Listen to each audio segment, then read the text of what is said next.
irmãos gêmeos na visão espírita?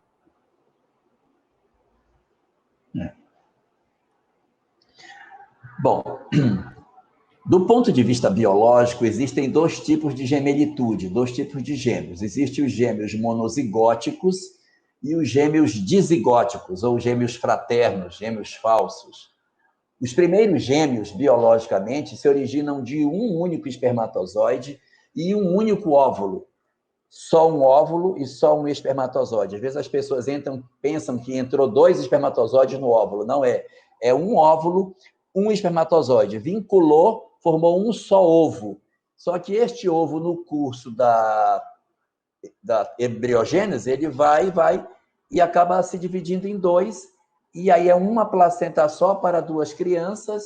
Elas nascem sempre idênticas, possuem o mesmo DNA, pelo menos extremamente parecido, são sempre do mesmo sexo e são a cara de um, a cara do outro. Então, isso são os gêmeos verdadeiros, os gêmeos univitelinos, os gêmeos monozigóticos. Esse é um tipo. E existe um outro tipo de gêmeos que são formados a partir de uma fecundação dupla. A mulher que ovula um mês no ovário esquerdo, um mês no ovário direito, e assim sucessivamente.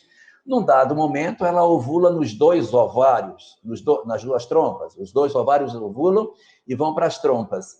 E aí ela pode ter relações sexuais até com homens diferentes e engravidar, dando origem a duas crianças no mesmo período, mas eles não se originaram da mesma semente.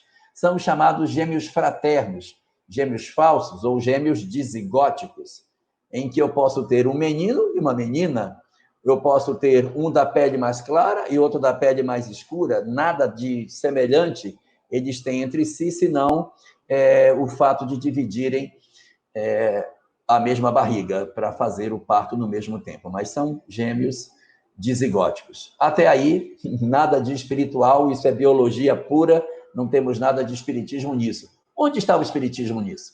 Bom, o espiritismo entra no fato de que a gemelitude pode significar a necessidade dos espíritos se encontrarem no mesmo período, na mesma época, para que não venha um depois do outro, para que eles estejam juntos no período de crescimento.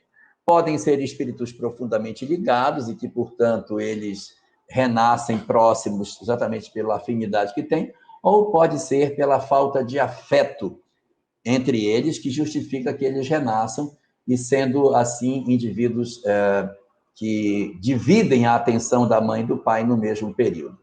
Para a doutrina espírita, a questão corporal não tem nenhuma vinculação com o espírito.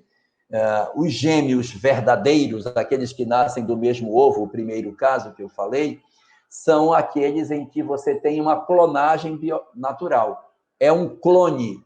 Você tem o clone de um no outro. Eles têm o mesmo DNA, mas não têm necessariamente nenhum tipo de identidade espiritual.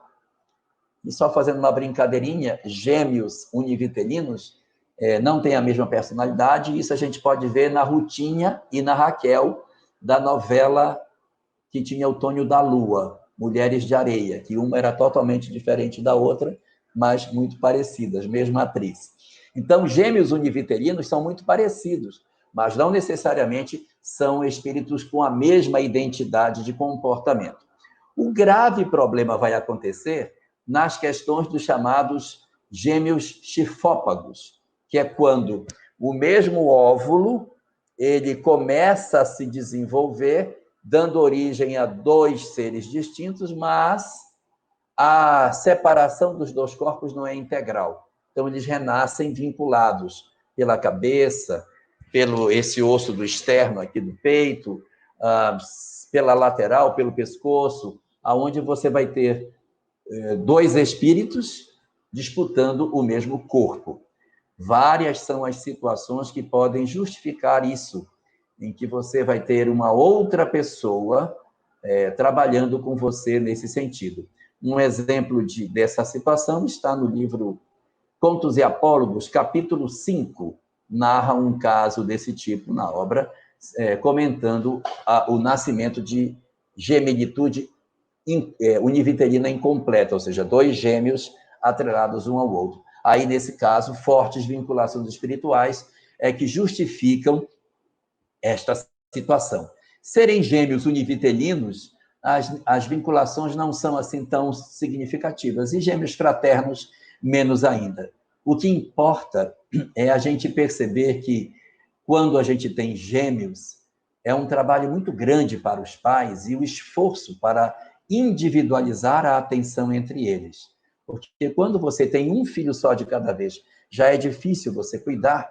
Quando você recebe 2, ou 3, ou 4, então você conseguir humanizar essa relação e dar a esse indivíduo a condição de pessoa vai exigir muito mais para os pais. Então, nesses casos, a gemilitude é muito mais prova para os pais de esforço, de perseverança, de renúncia, de todos os sentimentos positivos para cuidar de uma prole que é muito maior ao mesmo tempo do que propriamente para as crianças, que, na verdade, apenas vêm na mesma época que seus irmãos. A dificuldade vai ser exatamente atender a todos, dando afeto, carinho e individualização do sentimento de cada um deles.